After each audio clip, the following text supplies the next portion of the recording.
Hello everyone, again welcoming you to the आरंभ batch of fam academy. आज उसका third lecture है and thank you very much. आपका जितना सपोर्ट इतना प्यार मिल रहा है, आप जिस तरह से एडमायर कर रहे हो हम लोग की यहाँ पर जितने भी एफर्ट्स हैं आपके लिए, थैंक यू वेरी मच। इस तरह से ही बने रहिए। पूरी बैच आपको full of knowledge and full of confidence है आपके लिए, ठीक है। पूरा कोर्स ख़त्म किया जाएगा, ऑन टाइम किया जाएगा और आपको टेस्ट सीरीज़ भी दी जाएगी। जैसा कल मुनीर सर ने आप सबके साथ शेयर किया, हम लोग किस तरह से प्लान करके चल रहे हैं। आपको कितने दिनों में हम लोग पूरा सिलेबस ख़त्म करने के लिए टारगेट कर रहे हैं, किस तरह से आपके टेस्ट भी लिए जाएंगे, किस तरह से आपको एग्ज़ाम के लिए फुल्ली प्रिपेयर किया जाएगा, ठीक है। सो वी आर टारगेटिंग कि उसी तरह से उसी टाइम फ्रेम के अंदर हम उसको ख़त्म करें। अभी आज जैसे हम लोग ने अकाउंट्स में जितना पढ़ा था उससे हम लोग थोड़ा भी आगे बढ़ेंगे। Before to that what I want is आपको थोड़ा वेटेज के बारे में बता दूं मैं कि जितने सब्जेक्ट्स के अंदर आपका ये एंट्रेंस एग्ज़ाम डिस्ट्रीब्यूट किया गया है, लाइक 100 अगर मार्क्स के MCQs होंगे तो उसमें वेटेज अकाउंट्स का कितना रहेगा, स्टेट का कितना रहेगा, इकोनॉमिक्स का कितना रहेगा, इंग्लिश का कितना रहेगा, आपके बिजनेस एनवायरनमेंट का कितना रहेगा, जनरल नॉलेज का और लॉजिकल रीजनिंग का कितना रहेगा। सो मोटा हम लोग ने एक एस्टिमेशन इसके अंदर बिठाया है कि भाई आपका वेटेज इससे इतना हो सकता है, तो वो मैं आपके साथ शेयर कर रही हूँ अभी।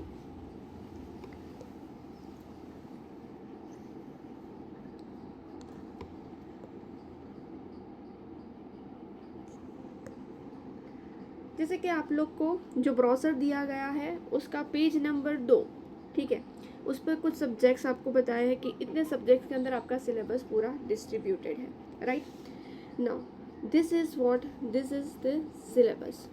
अभी इस सिलेबस के अंदर जैसे हम लोग को पता है कि भाई इंग्लिश रहेगा आपका, ठीक है, आपका रहेगा बेसिक मैथमेटिक्स एंड स्टैटिस्टिक्स, हम लोग ने अभी तक जो अब 12th स्टैंडर्ड में करके आए हो वो।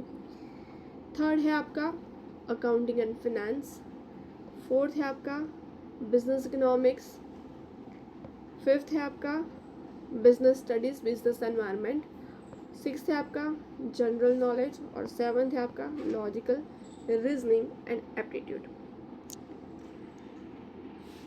अभी MSU से हमारे पास कुछ ऐसा कॉन्क्रीट फॉर्मेट नहीं है कि भाई किसका वेटेज कितना होगा, but as per the content and as per the industry background मैं आपको इसका वेटेज कुछ शेयर कर रही हूँ। सबसे पहले अकाउंट्स एंड फाइनेंस, ठीक है, एज पर माय अंडरस्टैंडिंग इसका 20 से 25 मार्क्स का वेटेज रहेगा, ठीक है। उसके बाद स्टेट्स एंड मैथ्स, इसका आप पकड़ के चलिए 15 to 20 मार्क्स इसके अंदर से आपके आ सकते हैं।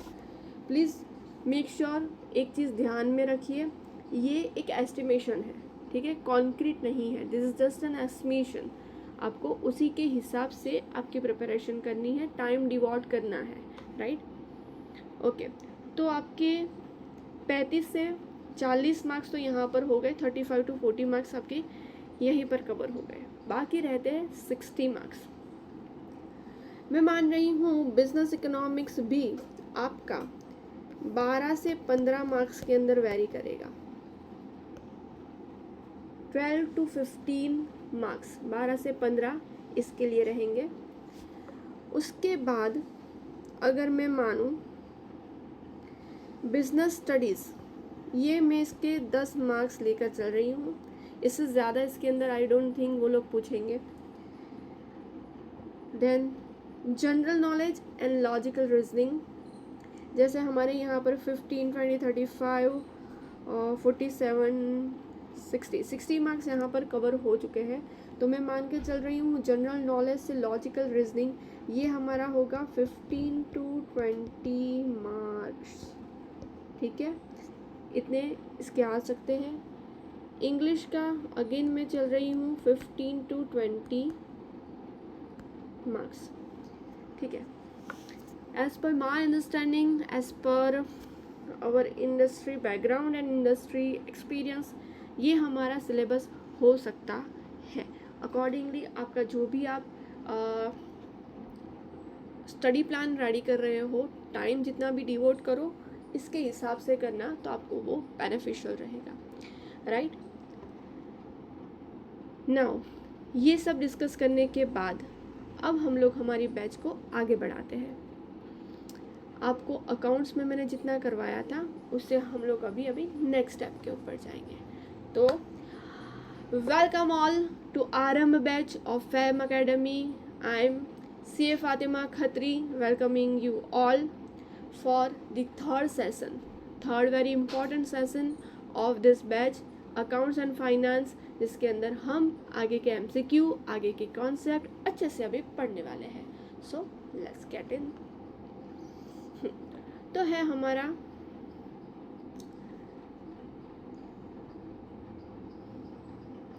फैम अकेडमी की तरफ से आपको बेसिक अकाउंटिंग टर्म्स के लिए नोट्स दी जा रही है। डोंट वरी, ये सारी नोट्स मैं आपको व्हाट्सएप के ऊपर शेयर कर दूंगी, ठीक है, व्हाट्सएप ग्रुप के ऊपर। लेकिन एक चीज़ मैं यहाँ पर बोलना चाहूँगी, आपके जो भी फ्रेंड्स हैं, ठीक है, जो भी आपके क्लासमेट्स रहे हैं, उनको अगर अभी तक इस बैच के बारे में पता नहीं है सो प्लीज़ आप उनको इन्फॉर्म कीजिए, तो इससे ज़्यादा से ज़्यादा बेनिफिट हम लोग लोगों तक पहुंचा पाएंगे, right. We are here to help you out. हम लोग आपके लिए ही यहीं पर बैठे हैं, ठीक है। हम लोग का जो भी स्ट्रीमिंग हो रहा है, जो भी हम लोग ऑनलाइन रिकॉर्ड करके क्लासेस डाल रहे हैं, this all the efforts are for you, right. So what I expect is आप ज़्यादा से ज़्यादा इसको शेयर करो, यूट्यूब चैनल को सब्सक्राइब करके रखो, इंस्टाग्राम को फॉलो करके रखो। यूट्यूब के अंदर भी आपको जो भी रिकॉर्डेड लेक्चर्स दिए जा रहे हैं, शुरुआत में हम लोग ने लाइव स्ट्रीमिंग के लिए सोचा था, बट हम लोग को आपके ही मतलब स्टूडेंट्स के ही ऐसे रिव्यूज़ मिल रहे हैं कि भाई आप जो रिकॉर्डेड लेक्चर करो वही हमारे लिए बेस्ट है, बिकॉज़ हम लोग हमारे टाइम के हिसाब से, हमारे कन्वीनियंस के हिसाब से उसको देख पा रहे हैं। ऐसा नहीं है कोई कंपल्सन है कि भाई इससे ही यहीं पर इसी टाइम फ्रेम के अंदर बैठना है और करना है, नहीं। तो जो भी आपके प्रतिसाद हम लोग को मिल रहे हैं, जो भी रिव्यूज़ मिल रहे हैं, उसके हिसाब से रिकॉर्डेड लेक्चर्स आप ज़्यादा कंफर्टेबल हो उसके साथ। दैट्स वाई हम लोग अभी इसको कंटिन्यू कर रहे हैं। जैसा मैंने बताया था, हमारे ऑफलाइन क्लासेस भी है और उसके अंदर भी हम लोग एंट्रेंस के लिए प्रिपेयर करवा रहे हैं, राइट। सो आपको अगर हमारी बैच में ऑफलाइन आना है, ऑफलाइन जुड़ना है, तो वो भी आप आ सकते हो। You just need to ask me the timing, मैं आपको DM कर दूंगी, लेकिन उसके पहले मेरे को पता होना चाहिए that you are interested in coming in offline batch, right. तो प्लीज़ इंटरेक्टिव रहिए मेरे साथ, ठीक है। We are all open for all social media communication channels, WhatsApp है, इंस्टाग्राम है, इवन यूट्यूब के ऊपर भी मैं आपको बोलूँगी कमेंट्स कीजिए, लाइक कीजिए, सब्सक्राइब कीजिए, जिससे हम लोग को पता चल पाए कि भाई आप लोग ज़्यादा से ज़्यादा भी इसके अंदर इंटरेस्ट ले रहे हो, राइट। जितने भी मेरे को मैसेजेस आ रहे हैं, जितने भी मेरे को आपके रिव्यूज़ आ रहे हैं, I am welcoming them all. और मेरे को बहुत ज़्यादा खुशी है कि ज़्यादा से ज़्यादा बच्चे इसका लाभ ले रहे हैं, ठीक है। और सब कुछ, हर कोई खुशी खुशी इस बैच के साथ आगे बढ़ रहा है और अपने लाइक जो भी उसकी प्रिपरेशन है उसके अंदर वो लोग अच्छे से रॉक कर रहे हैं। वेरी ग्लैड कि मेरे एफर्ट्स आपके लिए काम आ रहे हैं, राइट। तो अगेन मैं आ जाती हूँ हमारे जो भी सिलेबस है उसके ऊपर, राइट। तो हम लोग ने प्रिंसिपल्स को ख़त्म किया था और उसके लिए जितने भी डाउट्स मेरे पास आए हैं, ठीक है, मैंने अच्छे से उनको समझा दिया and they understood that very well. और उन्होंने सामने से कॉन्सेप्ट क्लियरिटी का मेरे को अश्योरेंस दिया कि बहुत अच्छे से उनके कॉन्सेप्ट्स को मैंने क्लियर किया है प्रिंसिपल्स के बेस के ऊपर पे अकाउंटिंग प्रिंसिपल्स के बारे में, right. Okay, so now we are starting with our main session, basic accounting terms. आज हम लोग पढ़ेंगे अकाउंटिंग के कुछ इंपॉर्टेंट टर्म्स हैं जो आपको याद रखने हैं। इंग्लिश में उसको क्या बोलते हैं, एमसीक्यू अगर आ जाए तो किस तरह से उसको आपको अटेम्प्ट करना है, वो सारी चीज़ें आज हम लोग देखेंगे। स्क्रीन पर सब कुछ आपको ध्यान से देखना है। इसके अंदर मैं आपको बताऊं तो फर्स्ट आता है हमारा अकाउंटिंग इक्वेशन। एक सिंपल फॉर्मेट अगर बैलेंस शीट का बनाएंगे, ठीक है। बैलेंस शीट मतलब होता है પાકું સરવૈયું, જે આપણે 11th 12th में तुम लोग को ભણીને આવ્યા છો, પાકું સરવૈયું। This is called balance sheet. Now balance sheet के अंदर कौन सी चीज़ें होती है, हम लोग को पता है कि भाई होते हैं यहाँ पर असेट्स, और असेट्स के अंदर कौन सी चीज़ें होती है हमारी, दो टाइप की असेट्स होती है ये हमारी। कौन सी, एक होती है करंट और एक होती है non current, right. Non current assets and current assets, ये दोनों मिलाकर हमारी कौन सी बनती है, असेट्स बनती है। मैं अब जो भी आपको कंटेंट समझाऊंगी उसके अंदर करंट असेट को मैं बोलूंगी CA, ठीक है, चार्टर्ड अकाउंटेंट नहीं, CA मतलब करंट असेट, और नॉन करंट असेट को मैं बोलूंगी NCA, ठीक है। अगर आपको ये नहीं जमता है फिलहाल तो I can skip to that, कि भाई ये हम लोग कुछ 2-3 सेशन के बाद स्टार्ट करेंगे इस तरह से शॉर्ट फॉर्म में बोलना। तो आज से हम लोग करंट एंड नॉन करंट पूरा ही लिखेंगे। तो वो बनता है हमारा असेट। ये होती है हमारी कौन सी साइड, बैलेंस शीट की right hand side. Left hand side पर जैसे हम लोग को पता है हम लोग क्या लिखते हैं, कैपिटल, जिसको हम लोग क्या बोलते हैं, मूड़ी, राइट। और दूसरी होती है हमारी लायबिलिटी, ठीक है, जो हमारी होती है जवाबदारी, राइट। इस तरह से सबका टोटल बनता है। ये बनती है एक्स अमाउंट, ये बनती है वाई अमाउंट। एंड हम लोग को पता है कॉमर्स वाले बच्चों को कि ये x is equal to y ही होना चाहिए। कहते थे ना एग्जाम के अंदर, अगर कुछ भी ग्लिच आ जाए, अगर कुछ भी मतलब दोनों टोटल मैच नहीं हो रहे हैं तो कोई भी मतलब डिफरेंस निकाल कर कुछ भी डालो तो मतलब मैच होना चाहिए, ये हमारे ब्लड के अंदर, राइट। तो ये होता है x is equal to y. लेकिन हम अगर ऊपर देखें तो हमारे लिए y क्या है, असेट्स है। तो y की जगह पर मैं क्या लिखूं, अभी असेट्स लिख दिया मैंने। x की जगह पर मैं क्या लिखूं, मैं लिखती हूँ क्या, कैपिटल मतलब कि मेरी मूड़ी, प्लस मेरी लायबिलिटी मतलब मेरी जिम्मेदारी, जवाबदारी। तो अगर मैं इन दोनों का टोटल करूं जो मेरा x बनता है, ठीक है, x की जगह पर मैंने लिख दिया ये दोनों चीज, y की जगह पर मैंने लिख दिया असेट्स, दोनों मिलाकर मेरी कौन सी चीज हो रही है, इक्वेशन बन रहा है, दैट्स इट। और वही इक्वेशन हम लोग को यहाँ पर दिखाया है, ठीक है। यहाँ पर ध्यान से देखिए, ये जो इक्वेशन है, ठीक है, यहाँ पर शेयर होल्डर्स इक्विटी जो लिखा है ना, उसको मैं रब करके क्या लिख दूंगी, यहाँ पर मेरे को शेयर होल्डर्स इक्विटी की जगह पर मैं यहाँ पर लिखूंगी कैपिटल, ठीक है। तो ये मेरा क्या बन गया, इक्वेशन। बच्चों यहाँ पर मेरे गलती से शेयर होल्डर्स इक्विटी नहीं लिखा है, ठीक है, यहाँ पर शेयर होल्डर्स इक्विटी मैंने लिखा है क्योंकि ये कंपनी के पॉइंट ऑफ व्यू से है, राइट। इसको स्ट्राइक करके मैंने कैपिटल क्यों लिखा, बिकॉज आपके लेवल पर अभी प्रोप्राइटरशिप कंसर्न और पार्टनरशिप कंसर्न शायद इतना आ सकता है, right. Yes, company is there for your syllabus, लेकिन फॉर अंडरस्टैंडिंग दिस इक्वेशन मेरे को सिर्फ कैपिटल लिखना है यहाँ पर, ठीक है। तो मैंने लिख दिया और इस तरह से आपका बन जाता है इक्वेशन। इसके ऊपर से एमसीक्यू आ सकते हैं, और एमसीक्यू किस तरह से आएंगे वो मैं आपको बता दूँ। आपको बोला जाएगा कि भाई असेट को अगर ढूंढना है तो आपको C+L करना है, और अगर आपको लायबिलिटी अगर जाननी है कि क्या होगा इस इक्वेशन के ऊपर से, तो आपको क्या करना पड़ेगा, असेट्स जो है आपकी उसके अंदर से आप क्या करोगे, कैपिटल को माइनस कर दोगे। जो हम लोग मैथमेटिक्स के अंदर करते हैं ना, इक्वल की इस तरफ जाएगा तो वो होगा मतलब साइंस चेंज हो जाएंगे उस तरह से। तो आपको एमसीक्यू के हिसाब से ये चीज़ प्रिपेयर करनी है। That's it.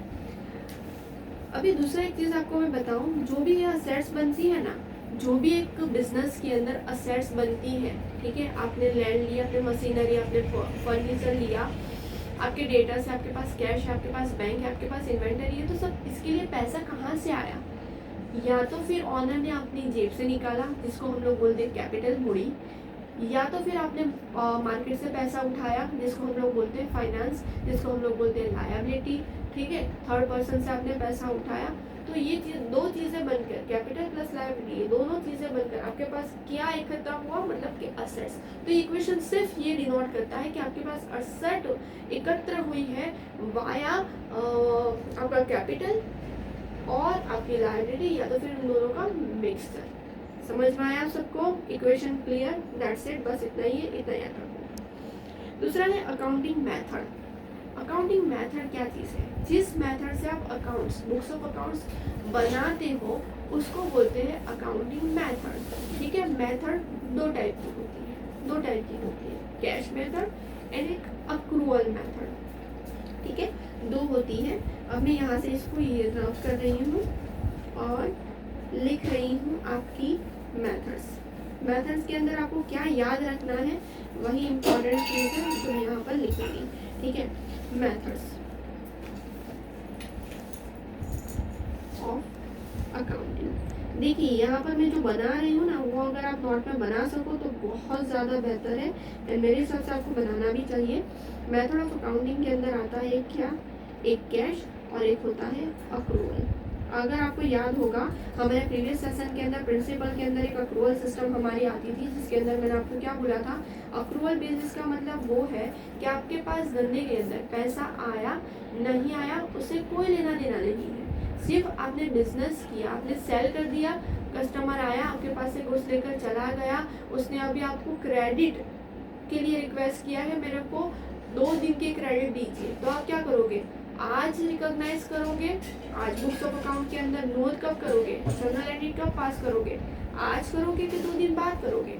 तो अकाउंटिंग प्रिंसिपल बोलता है आज करो। अगर आप अक्रूवल बेसिस के ऊपर बुक्स ऑफ अकाउंट मेंटेन कर रहे हो तो कैश जब भी आना है तभी आएगा, उसकी एंट्री अलग से करेंगे। समझ में क्लियर? तो वो होता है अक्रूवल बेसिस के ऊपर। और ये कैश बेसिस मतलब रोकड़ा धंधा, पैसा आया तो रिकॉर्ड करो, नहीं आया तब तक मत करो। जब तक पैसा नहीं आ जाता बुक्स ऑफ अकाउंट के अंदर एंट्री नहीं करोगे, जब तक आपने कैश के अंदर कोई एक्सपेंस नहीं किया तब तक आप उसकी एंट्री नहीं करोगे। ठीक है, माइंड के अंदर क्लियर है? Cash basis and accrual basis. Great. Accrual basis के ऊपर आपको 2 वर्ड्स याद रखने हैं। इनकम के लिए क्या होगा, इनकम अर्न। जैसे मैंने आपको बोला सेल कर दिया तो रिकॉग्नाइज कर लो बुक्स ऑफ अकाउंट के अंदर। रिकॉग्नाइज करना मतलब कि जर्नल एंट्री पास करना, ये अपने दिमाग के अंदर बिठा लो। तो उसको बोलेंगे अर्न कर लिया आपने, पैसा आया नहीं आया क्रेडिट के ऊपर है, चलेगा। कोई भी धंधा पैसे के लिए ही होता है, लेकिन आप क्रेडिट टर्म्स देते हो ना, ठीक है, 2 दिन के बाद देना, महीने के बाद देना, ठीक है, तो वो अगर आप कर रहे हो और अक्रूवल बेसिस के ऊपर बुक्स ऑफ अकाउंट मेंटेन हो रहे हैं तो आप पैसा आने की वेट नहीं करोगे, आप उसके अंदर जर्नल एंट्री पास कर दोगे। फिर होता है अक्रूवल बेसिस के अंदर दूसरा वर्ड होता है एक्सपेंस, इनकर्ड। क्या होता है, इनकर्ड। ये चीज़ें अगर ये हीट हो रही है तो भी आपको एमसीक्यू में एक्रूवल बेसिस के ऊपर लेकर जाना है। ठीक है, इसका स्क्रीनशॉट ले लीजिए या तो फिर लिख लीजिए, आपके लिए काम आएगा। फिर होता है अकाउंट रिसीवेबल। ये हो गया, ये हो गया। अभी होता है अकाउंट रिसीवेबल क्या चीज़ है। ठीक है, जब हम लोग बैलेंस शीट के अंदर पढ़ रहे थे तो मैंने आपको बताया था कुछ करंट असेट्स होते हैं। अभी करंट असेट्स कौन से थे मेरे पास, वो मैं आपको लिख कर बता रही हूँ। आपने इसका स्क्रीनशॉट ले लिया होगा, मैं मान रही हूँ, इसको मैं रब कर रही हूँ। अभी मैं आपको बता रही हूँ कि अकाउंट रिसीवेबल, ठीक है, रिसीवेबल क्या होता है, ये होते हैं आपके डेटर्स।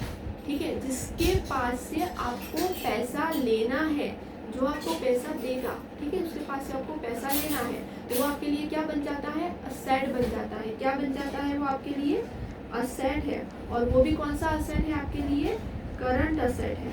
क्या है, करंट असेट।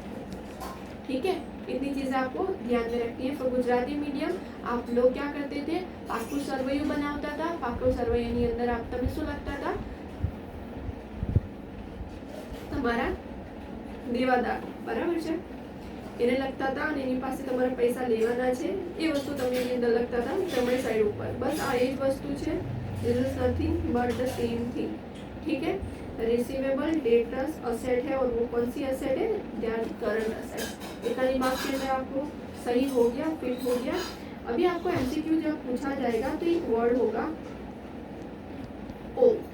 ठीक है, जब कोई भी बंदा किसी बंदे के पास से पैसा लेता है तो that person is owed to, अगर एक्स ने पैसा लिया, ठीक है, और वाई ने पैसा दिया, वाई ने एक्स को कैश दिया, लेकिन कैसे, लोन के ऊपर, तो ये क्या हुआ, एक्स जो है ओड सम मनी, जो भी मनी उसने लिया होगा, ओल्ड मनी टू वाई, इस तरह से उसको बोला जाएगा. ठीक है, ये ओ का वर्ड आपको याद रखना है और किससे किसको पैसा लेना देना है वो सिर्फ याद रखना है. ठीक है, देन आता है अकाउंट्स पेएबल. पेएबल क्या होता है, जैसे बिजनेस करने के लिए आपको क्या चाहिए, पैसा चाहिए भी रहता है. ठीक है, या तो फिर आप परचेज करोगे तो क्रेडिट टर्म्स के ऊपर करोगे, तो आपके जो भी पेएबल्स है वो क्या है, आपके क्रेडिटर्स. क्रेडिटर्स यानी क्या, इट इज योर लायबिलिटी, और वो लायबिलिटी कौन सी है आपकी, करंट, ये ट्रेड, इसके अंदर मैं वो भी लिख देती हूँ आपको, ये ट्रेड का मतलब धंधे के लिए. ठीक है, करंट लायबिलिटी, राइट. तो ये आपका क्या होगा, ट्रेड पेएबल, जो आप कहाँ पर लिखते हो, पाका सरवैयानी लेफ्ट हैंड साइड पर, बैलेंस शीट की लेफ्ट हैंड साइड पर आपको जो लिखना रहता है वो. दिमाग में आपको ये फिट हो गया, ग्रेट. फिर होता है अकाउंटिंग अक्रूवल बेसिस, जो आपको मैंने समझा दिया ऑलरेडी. फिर आते हैं असेट्स. दो टाइप के असेट मैंने आपको बताया, current assets and non current assets. Current assets किसको बोला जाएगा, अगर नॉर्मल अकाउंटिंग साइकिल में कोई असेट आपकी यूज हो जा रही है तो उसको क्या बोलेंगे हम लोग, करंट असेट. और अगर वो नॉर्मल साइकिल के अंदर यूज नहीं हो रही है, लॉन्गर पीरियड के अंदर आ रही है, तो उसको हम लोग क्या बोलेंगे, नॉन करंट असेट. क्या बोलेंगे हम लोग उसको, नॉन करंट असेट. राइट, कुछ एग्जांपल्स मैं आपके साथ शेयर करूंगी. आप सबको इसका इतना तो समझ में आ गया है कि असेट्स क्या है, आपको सब कुछ पता है, 11th 12th में आपने किया है, इसको ज़्यादा मैं ड्राइव नहीं करूँगी, सिर्फ आपको कुछ एग्जांपल्स होंगे जिसके ऊपर से एमसीक्यू आ सकते हैं. ठीक है, तो मैं यहाँ पर हम पहले लिखूँगी fix assets. This is one of the non current assets. ठीक है, example of non current assets. Fix asset is a part of non current asset. ठीक है, इतना क्लियर है, ग्रेट. अभी इसमें कौन से असेट्स आ सकते हैं, machinery, furniture, computer,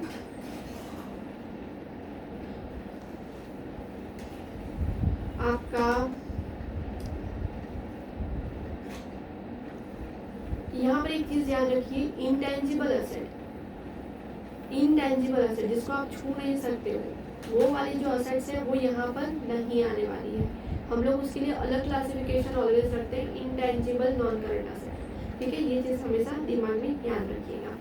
okay, machinery है, फर्नीचर है, कंप्यूटर है, आपके पास प्रिंटर है, आपके पास और कोई भी दूसरी असेट है जो आप 12 महीनों से ज़्यादा पीरियड के लिए यूज़ करने वाले हो, तो वो सारी कहाँ पर होगी, आपकी फिक्स असेट के अंदर.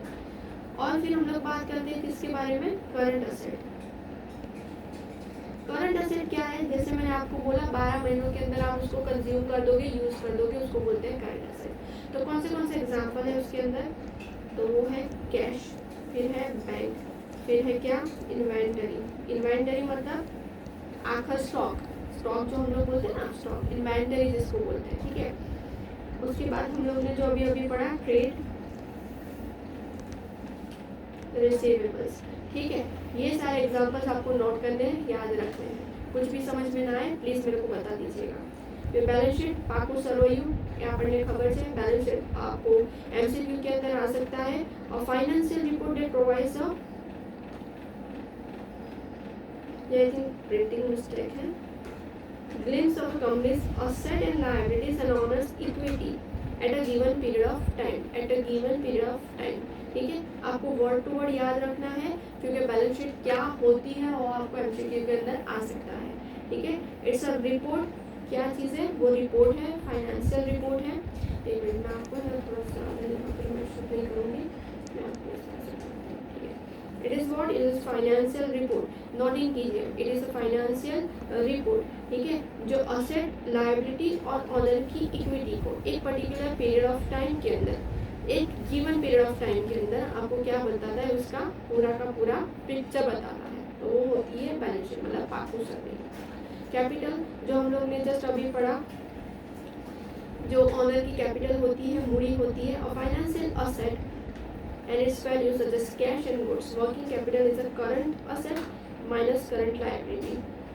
इतना इन डेप्थ में आई थिंक आपको नहीं आएगा, इसको थोड़ा बहुत ज़्यादा टेक्निकल लैंग्वेज में, इसलिए आपको नहीं कैपिटल तैयार रखो, मूडी, और वो आपको इक्वेशन याद रखना है। That's it. Cash accounting we are already done with that. Okay, cash flow statement वो भी आपको अभी नहीं करना है। ठीक है, debit and credit, yes we will definitely do that. Okay, a credit accounting entry that either increases the liability or equity account, decreases an asset or expense account। ठीक है, it is earned on the right in an accounting entry। A debit is an accounting entry that either increases an asset or expense account or decreases a liability or equity account। It is entered on the left in accounting। ये जहाँ जहाँ पर equity लिखा है ना, जहाँ जहाँ पर इक्विटी लिखा है प्लीज़ कंफ्यूज मत होइए। ये सारे इक्विटी का मतलब क्या रहता है, इक्विटी का मतलब रहता है कैपिटल, कैपिटल क्या रहता है, कैपिटल। ठीक है, तो डेबिट और क्रेडिट एंट्री हम लोग जब भी करते थे, आप लोग को पता है डेबिट और ये होता है क्रेडिट। जब हम लोग जनरल एंट्री की प्रैक्टिस करेंगे ना, ये चीज़ें आपको ज़्यादा क्लियर हो। ठीक है, अभी फिलहाल मान के चलिए कि हम लोग डबल एंट्री सिस्टम जो फॉलो करें उसमें कोई एक चीज़ डेबिट होने वाली है, कोई एक चीज़ क्रेडिट होने वाली है। ठीक है, फिर हम लोग डबल एंट्री बुक कीपिंग, जैसे हम लोग ने पढ़ा कि दो एस्पेक्ट होंगे, एक डेबिट होगा एक क्रेडिट होगा, उस तरह से हम लोग करेंगे। गोल्डन रूल्स हम लोग वापस से पढ़ेंगे, जनरल एंट्री प्रैक्टिस करेंगे, ये सारी चीज़ें आपको और ज़्यादा क्लियर होती जाएंगी। ओके, फाइनेंशियल स्टेटमेंट्स, हम लोग को पता है फाइनेंशियल स्टेटमेंट्स क्या होते हैं। ठीक है, is a document that reveals the financial transaction of a business और a person. This 3 most important transaction statement जो हमारे पास होते हैं, इसको भी अभी आप लोग अभी इग्नोर कीजिए। ठीक है, फाइनेंशियल स्टेटमेंट्स होते हैं जिसके अंदर हम लोग trading account, profit and loss account और बैलेंस शीट बनाते हैं, इतना अभी हम लोग याद रखेंगे। उसके बाद जनरल लेजर, ये आपको ये इम्पोर्टेंट है, जनरल एंट्री। ठीक है, जनरल एंट्री आपको इम्पोर्टेंट है और उसके लिए एमसीक्यूज भी है जिसकी हम लोग अभी प्रैक्टिस कर रहे हैं। जनरल एंट्री थियोरेटिकल प्रैक्टिस है सिर्फ, अभी अकाउंटिंग एंट्री के अंदर हम लोग आज नहीं जाएंगे। प्रॉफिट एंड लॉस स्टेटमेंट हम लोग को पता है, ईयर एंड के ऊपर हम लोग बनाते हैं, नफा नुकसान खाते हम लोग बनाता था, ये बराबर से। Single entry book keeping 12th standard के अंदर एक आपको चैप्टर पढ़ना चाहिए सिंगल बुक कीपिंग के अंदर। ठीक है, वो है। Then types of accounts, types of accounts, yes, types of accounting I think ये भी अभी आप नहीं करोगे तो चलेगा।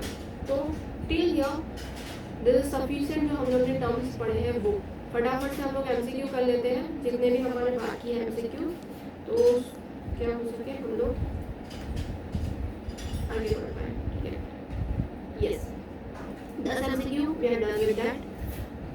फटाफट से आगे के हम लोग एमसीक्यूज खत्म कर लेते हैं। Which of the following is an example of fixed asset. कल मैंने जैसे ये हाइड किया था वैसे ही मैं इसको अभी हाइड कर रही हूँ। ठीक है, तो हमारी प्रैक्टिस अच्छे से हो पाए। Yes, which of the following is an example of fixed asset. Fixed asset जैसे हम लोग ने जस्ट अभी मैंने आपको एग्जांपल दिए थे, तो आपको मेरे को बताना है क्या स्टॉक ऑफ गुड्स, जिसको मैंने क्या बोला था आपको, इन्वेंटरी। ठीक है, आपके पास अगर ये बुकलेट का प्रिंट है तो आप इसके साइड पर लिख सकते हो इन्वेंटरी, या तो फिर आप यहाँ पर लिख सकते हो क्लोजिंग स्टॉक। ठीक है, ये आप लिख सकते हो। प्लीज इसका स्क्रीनशॉट लीजिए या तो फिर लिखिए, क्योंकि ये आपके लिए लिख रही हूँ मैं, मेरे को पता है ऑलरेडी क्या है। ठीक है, तो आपको ये आपके लिए मैंने लिखा है। ठीक है, तो क्या इन्वेंटरी फिक्स्ड असेट का पार्ट था? जी नहीं, बिल्कुल नहीं। क्या कैश इन हैंड उसका पार्ट था? जी नहीं, it was part of current asset, तो यहाँ पर नहीं आएगा। Machinery, yes, it was one of the example of fixed asset, तो क्या आएगा इसका आंसर? हमारे हिसाब से है मशीनरी। ये भी नहीं है, ये भी नहीं है, ये भी नहीं है, क्योंकि ये तो डेटर है। डेटर हमारे लिए क्या है? करंट असेट है। ठीक है, तो फिक्स्ड असेट हमारे लिए क्या हुआ? मशीनरी। ओके, तो इसका आंसर देख लेते हैं, machinery. Perfectly true. Next MCQ, a person or an organization that owes money to the business। देखो मैंने आपको बोला था ओ वाला वर्ड याद रखना। देखो यहाँ पर आया आपके पास, मैंने जैसे जैसे बोला था वैसे वैसा आएगा, एग्जाम में भी आएगा, तो याद रखना मेरे वर्ड्स आए। A person or an organization that owes money, कोई बंदा है जो ओ कर रहा है मनी टू द बिजनेस, मतलब उसको मेरे को पैसा देना है, उसके पास से मेरे को पैसा आएगा। ठीक है, पैसा आएगा उसको हम क्या बोल रहे थे? एमसीक्यू के ऊपर जाते हैं। क्रेडिटर बोल रहे थे, नहीं बोल रहे थे, क्रेडिटर बोल रहे थे नहीं, creditor was not the answer,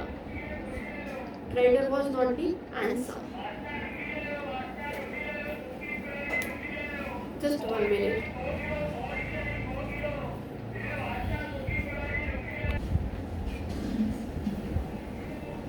Yes. तो क्या क्रेडिटर है उसका आंसर? नहीं, क्योंकि जिसको जो सामने वाला बंदा है वो मेरे को पैसे देने वाला है, उसके पास से मेरे कुछ पैसे लेने के लिए निकल रहे हैं। ठीक है, क्रेडिटर तो नहीं हो सकता।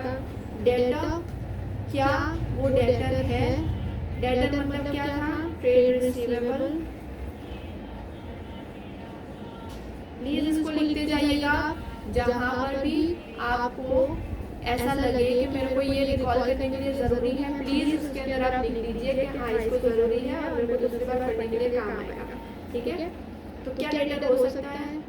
यस, हम लोग ने ट्रेड रिसीवेबल पढ़ा, ओ मनी पढ़ा, हम लोग ने सामने वाला बंदा मेरे को पैसा देगा। Yes, correct. डेटर को मैं आंसर एक फॉर्मेलिटी के लिए दूं, नेक्स्ट दो वाला एमसीक्यू पढ़ना है हमको। प्रोप्राइटर नहीं, प्रोप्राइटर का मतलब क्या होता है? प्रोप्राइटर मतलब कि जो बिजनेस कर रहा है, owner of the business is called proprietor. इसको क्या बोलते हैं? Owner of the business. क्या ये बंदा है? नहीं। शेयर होल्डर, अगेन नहीं। शेयर होल्डर कौन बंदे होते हैं? Again they are called owners of the company. They are what? They are owner of the company. तो ये भी नहीं है, ये भी नहीं, ये भी नहीं, ये भी नहीं। आंसर क्या होगा? बी। क्या होगा? डेटर। Correct, yes. अभी इसके बाद है हमारे पास, अरे वाह, हमारा इक्वेशन आ गया है। Capital of a business is calculated as, जैसे हम लोग को पता है कि भाई asset is equal to capital plus liability. तो अगर मेरे को कैपिटल चाहिए तो मेरे को ये एल को इधर ले जाना पड़ेगा, तो ये क्या होगा? A minus liability, asset minus liability. तो हमारे पास कौन सा अप्रोप्रिएट आंसर है यहाँ पर? Asset minus liability. Asset plus है, ये नहीं है, ये असेट माइनस लायबिलिटी है, बी वाला answer. Yes, liability minus asset, asset into liability, no. So what would be our answer? B. कौन सा है? Asset minus liability. समझा क्या आपको? Everyone understood? Very good. अभी नेक्स्ट वाला,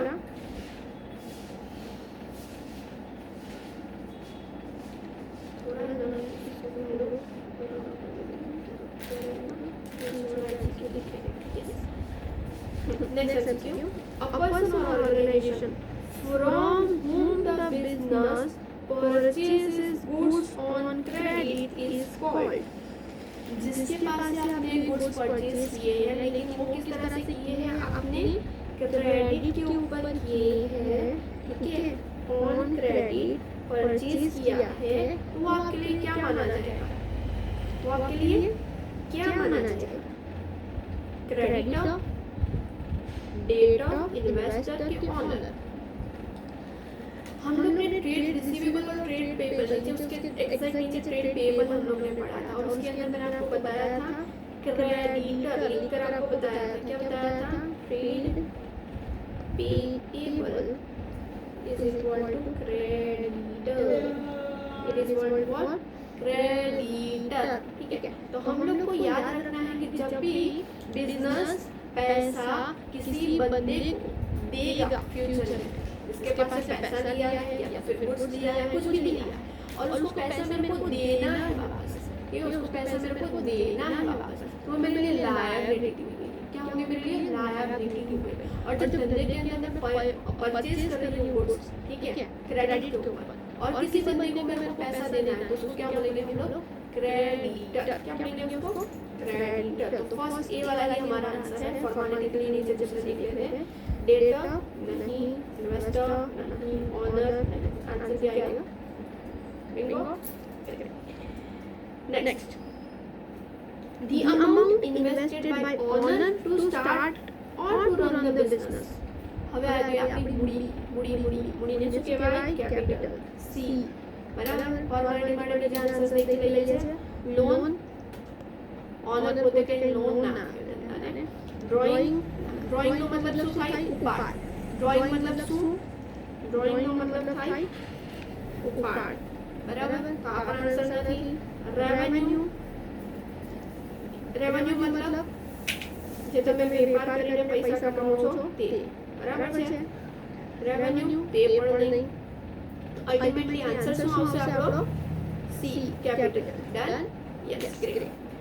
next, which of the following is an example of intangible asset, જેને તમે ટચ નથી કરી શકતા, but the asset is recorded on your books of account, બરાબર, જેને ટચ નથી કરી શકતા। हमेशा इंटैंजिबल एसेट के लिए इतना याद रखना आपके लिए ये बता दूं, जो चीज आप टच नहीं कर सकते हो इसको इंटैंजिबल एसेट, इंडिया में अभी मत जाना, जितना जाओगे कंफ्यूज होंगे। इंटैंजिबल एसेट मतलब वो एसेट जिसको आप छू नहीं सकते हो, ठीक है। लैंड क्या छू सकते हो, हाँ छू सकते हो, हमारी इंटैंजिबल एसेट नहीं है। फर्नीचर क्या छू सकते हो, yes I can touch that, again वो मेरे लिए इंटैंजिबल नहीं है। स्टॉक टच कर सकते हो, यहाँ पे टच कर सकते हो, तो अगेन इंटैंजिबल नहीं, इंटैंजिबल कौन सा रहेगा हमारा ने, goodwill, goodwill will be our answer, ठीक है, ओके। अभी नेक्स्ट के अंदर जाएंगे। नेक्स्ट एमसीक्यू है जब फॉलोइंग इज करंट लायबिलिटी, मैंने आपको करंट एसेट के सारे एग्जांपल्स बताए थे, लेकिन करंट लायबिलिटी के मेरे एग्जांपल आपको नहीं बताए थे। तो यहाँ पर भी जैसे असेट होता है ना, असेट वो दो पार्ट में होता है, एक होता है वो करंट भी होता है और वो नॉन करंट भी होता है। इन द सेम वे हमारे पास जो लायबिलिटी रहती है ना, वो भी दो टाइप की रहती है, एक होती है करंट और एक होती है नॉन करंट, ठीक है। अभी जब हम लोग को करंट लायबिलिटी के बारे में यहाँ पर पूछा गया है, तो मैं आपको उसके एक दो एग्जांपल्स बता देती हूँ। करंट लायबिलिटी के अंदर सबसे इम्पोर्टेंट एग्जांपल आपको याद रखना है आपके क्रेडिटर्स, ठीक है, क्रेडिटर्स, जिसके पास से आपने गुड्स खरीदे हैं क्रेडिट पर और जिसको आपको पैसा देना है, ठीक है। इतना याद रखना, परचेज्ड गुड्स ऑन क्रेडिट, इतना आपको याद रखना है। तो ये हमारे लिए क्या बन जाएगा, ये हमारे लिए बन जाएगा करंट लायबिलिटी, ठीक है। अकॉर्डिंगली मेरा आंसर क्रेडिटर ही आएगा। मॉर्गेज लॉन्ग टर्म है, non current liability, long term loan नहीं आएगा। ये करंट लायबिलिटी ऐसी चीज होती है जो 12 महीनों के अंदर आप सुलझा दोगे, मतलब कि उसको पैसा दोगे और फिर दफा करोगे, ठीक है। ऐसी लायबिलिटी मतलब current liability, plant and machinery वो तो हमारे लिए फिक्स असेट है भाई, वो लायबिलिटी ही नहीं है, तो ये तो हमारे अंदर से बिल्कुल निकल जाएगा। So ultimately answer would be creditors. ठीक है, ग्रेट।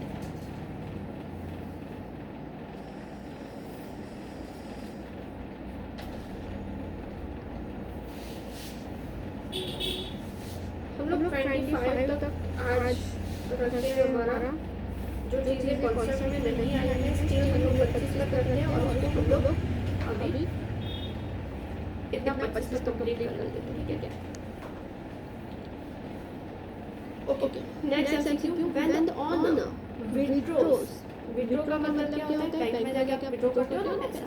ठीक है, वैसे ही लेने में से अगर ओनर पैसा उठाता है तो उसको बोलते हैं विथड्रॉल ऑफ कैश और goods from the business for what, personal use.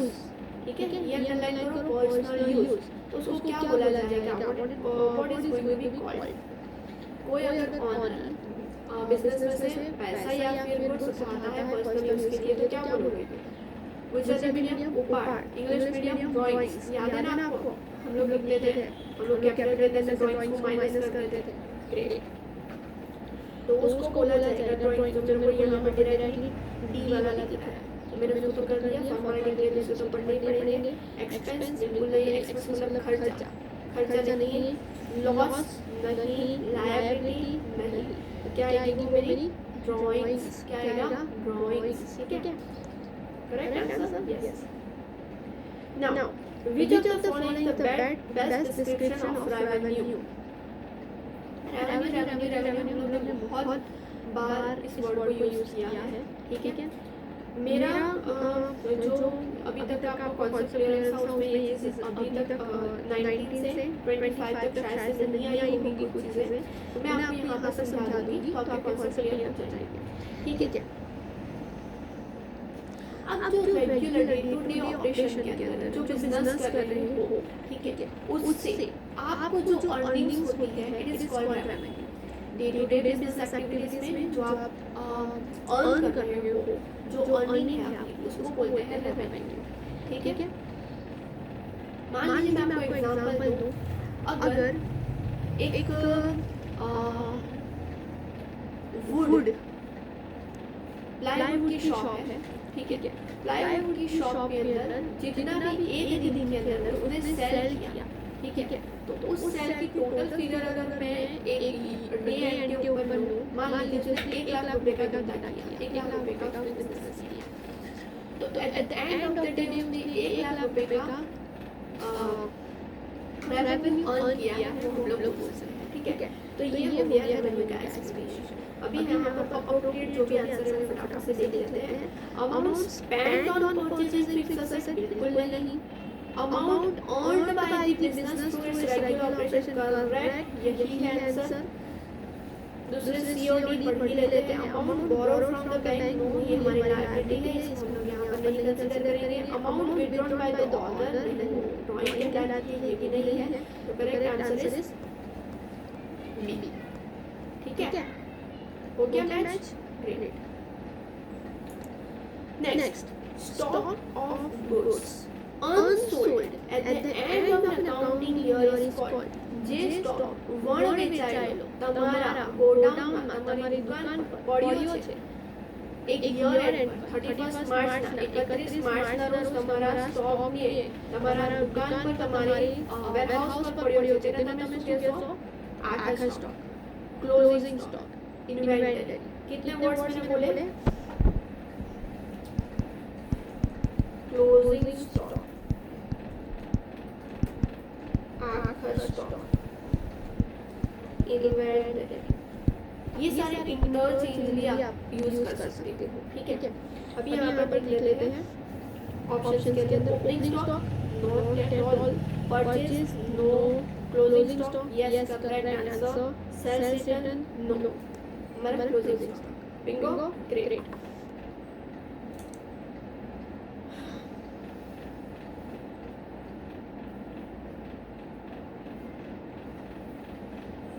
अभी 21 22 23 24 25 सारे के सारे कॉन्सेप्ट मेरे को आपको पढ़ाने बाकी है।